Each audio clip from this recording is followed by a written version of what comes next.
I told you guys time and time again to take all forms of payment. So today we're here to get your business right. I'm here with the self-employed tax guy, and we're going to get into that topic right after the intro.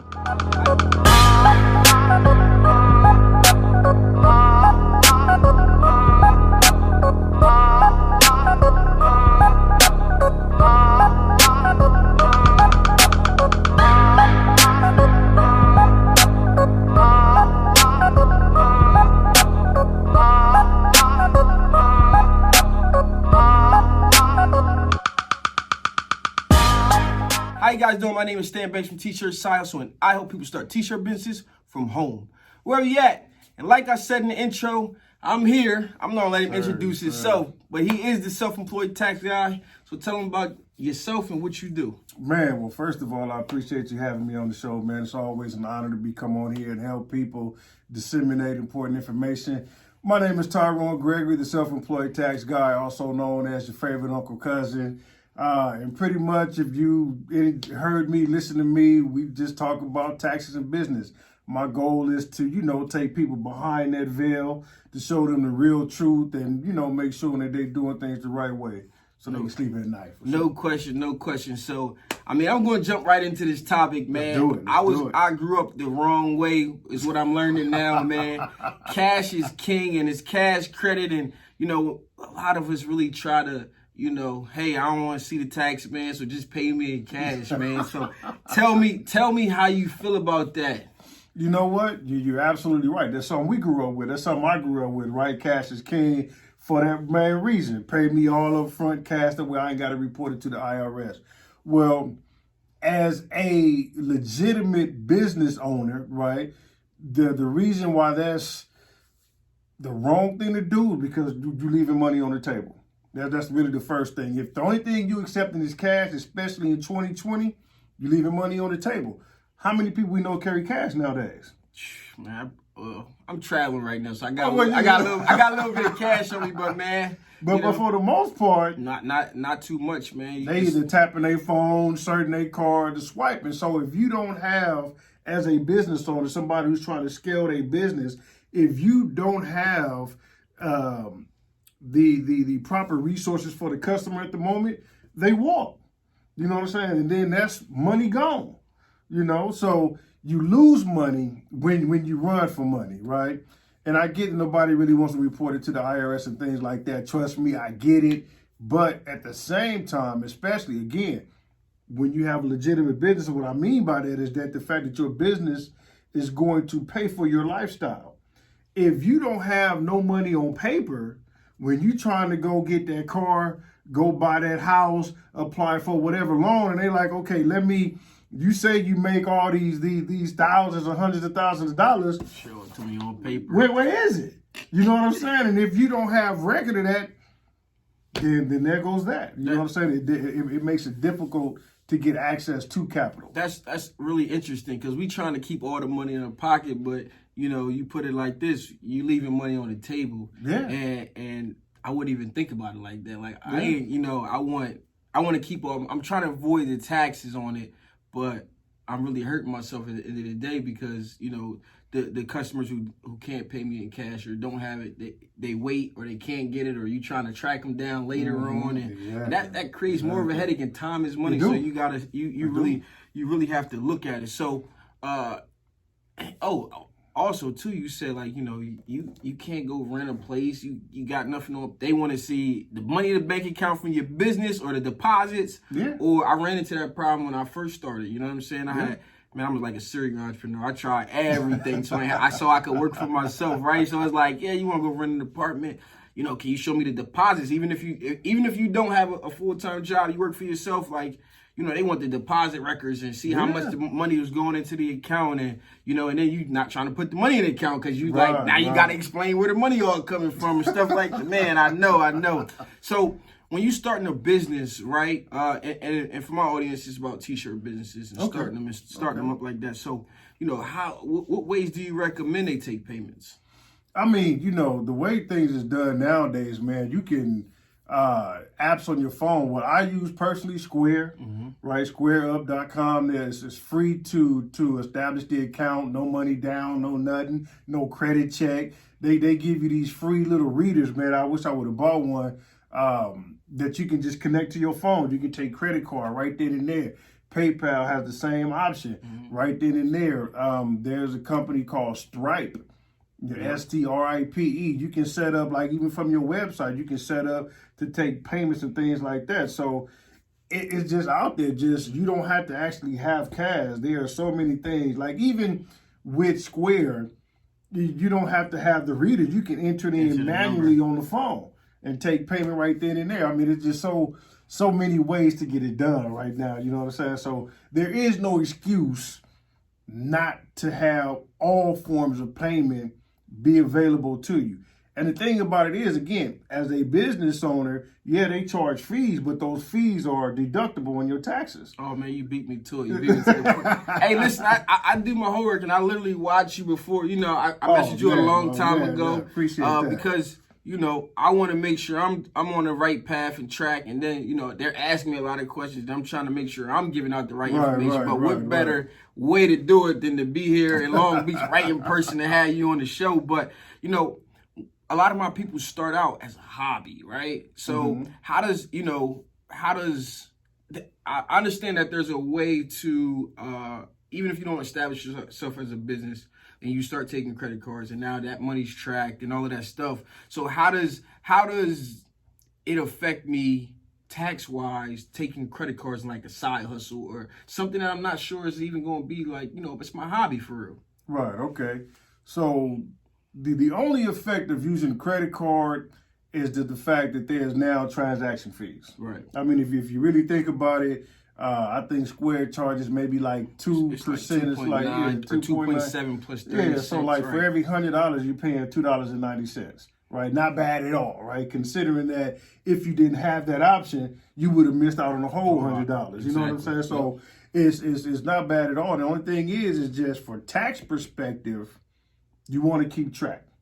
That's really the only thing that changes. Because with cash, it's easy to keep track because whatever you receive, you got it. It's right there. You can count that.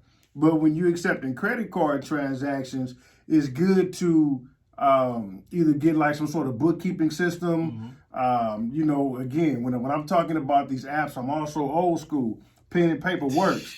You know, if you're the kind of person that likes Excel, pen and paper, whatever, as long as you have track to say, okay, this is how much I made or this is how much I took in on credit card.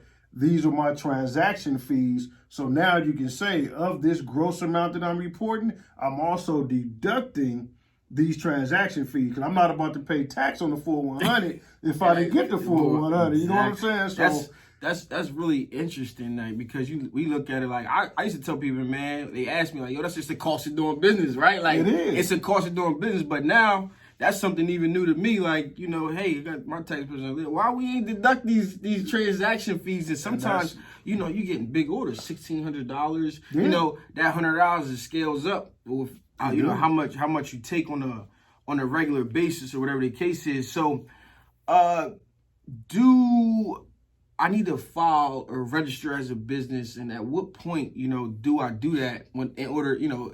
So if I start taking cards, should I be registered as a business, or, you know, it's kind of like the same question I just asked, but at what point, you know, does that come into effect? So let me, because that's a very interesting topic, and it's a great question to ask, because the way we grew up and the way our thought processes have been trained to think, right? We think that it takes something special to start a business, right? So you're asking, is there anything that legitimizes my efforts that make it a business? Well, let's break it down into its most simplistic form. And I'm gonna say this because don't be afraid of simplicity, right? What is a business, right? A business is simply you have a product or service and you have somebody that's willing to pay for that product or service. And once those two connect and they transact, that's a business. That's technically it. There's nothing else you need to do. There's no form. There's no anything else. Once those two things come together, you have a business, a legitimate business. And I say that to say, let's not lose our minds thinking that we need to go out and all of a sudden, I need an entity, I need this, I need that, or it's not. No. Even from the IRS perspective, the IRS defines a business as simply, you said, hey, I want to start a business. You started, you make a transaction. The IRS says, okay, cool. You got a business. We're going to treat you like it.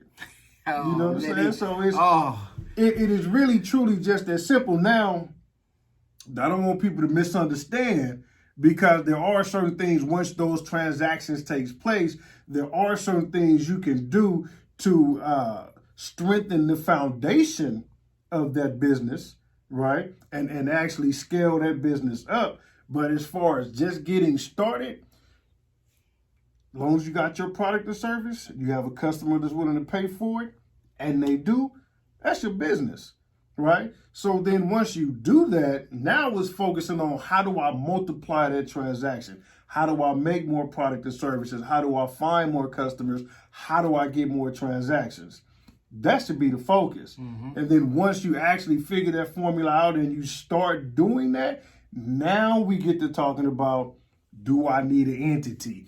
What licenses do I need? Because now I may want to start moving into different markets. Now I might want to get an actual retail store to put my product or service in, so more people can do that. You know what I'm saying? So it's just levels to it. But at its most basic, your product or service, a customer who's willing to pay for it. So I'm gonna end it off with this. So it's my understanding, like, you can start out a hobby, make a little bit of money, and not have to worry about it. Is there a point, or is that true first and foremost? Because I'm probably getting some information from somebody who don't know it in the first place. They like, you know what I'm saying? So is that true first and foremost? But then is there a limit to, like, hey, I was told it's $600 in most places that you can make up to and not have to report it, and it just be like your hobby. And I'm a person, like I told you, I was like a serial entrepreneur, so I don't care what I was doing. If it was a hobby, I'm trying to make $1, because at least at the bare minimum,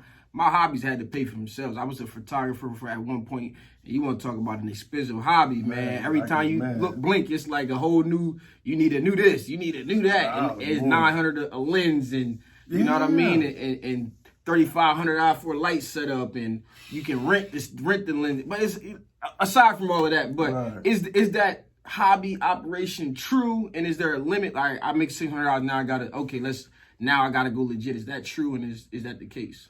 I think it's sprouted from a truth, but there's something hobby versus business, right? That is something that has always been a thing with the IRS and a thing with us. So a hobby is, something that you just do by circumstance, you happen to get paid for, right? Like your hobby is, you brought the photography, you like taking pictures of birds, right? And somebody see your work and be like, man, that angle, the light, the flutter, everything was perfect. I'm gonna give you $1,000 for that picture, right? I guess what we could say, what separates a hobby from a business is intent, right? Because as a hobby, you didn't intend to make money. It just so happened. That's literally kind of my story. You know what I'm saying? But I got you. Yeah, I mean, so that's the only difference between hobby and business. It's not the income, it's the intent. Okay, so the $600 rule is not based on hobby. It's based on at what point do you have to report it on a 1099. Okay, because if you pay somebody more than $600 in a year, you have to report that income on a 1099 miscellaneous and give it to them. If it's under $600, you don't have to report it on the 1099, but you still got to file it on your taxes. But how you file it on your taxes is depending on your intent. Did you intend it to be a hobby, or did you intend it to be a business? Because if you intended it to be a hobby, well, then your expenses is limited. You can't write them off. Right, got you. You know what I'm saying? But if you intended it to be a business, now you can write off the now camera. You get to write off. Exactly. Oh, man. We're not going to pack them too much in this video, man, because now it's like, we can go. What's the 1099 and all that stuff that, I'm familiar, you know what I mean? But you know, I just want to, like you said, break it down to the simplest form and get the right information out there. Right. You know, we all get information from a lot of people who are masters of sources that, you know, shouldn't probably be sources and stuff like that. So it's good to have you here. Man, I appreciate you having me here. Real talk. And we're going to tell you guys straight up, you know, take all forms of payment, as you would All say. forms of payment. Stop running from the money, man. Stop running from money. And if I can add to that too, man, the reason, especially if you're running for money because you don't want to pay taxes, that's a poor man's mentality. I had to say it. I'm gonna put it out there because if you think about it, let's really think about it. You want to make so much money that when it comes to paying taxes, it don't even affect you, right? Like that is an honest to God goal. If you are trying to say I want to hide taxes, it's because you're living in poverty. Think about that. You're trying to penny pinch, right? Like, I can't afford to pay taxes, right? Because you just can't afford. You want to reverse that mentality. I want to get as much money as I can so I can pay taxes and not worry about it. Man, I'm waiting for the point where my tax bill says I owe $500,000 in taxes. If I owe $500,000 in taxes, how much money I just made, man? Exactly. rolling it though. You got different set of problems there, man. Exactly. Hey man. guys, man, I'm here right now with the self-employed tax guy. Yes, sir. Your favorite uncle cousin. Well, Yes, my sir. favorite uncle cousin, man. When he said that line, I was excited. So we're gonna wrap this video up, but I promise you we got a lot more content coming from you. This has been your boy Stan Banks from T-Shirt Side Hustle. Peace. Peace.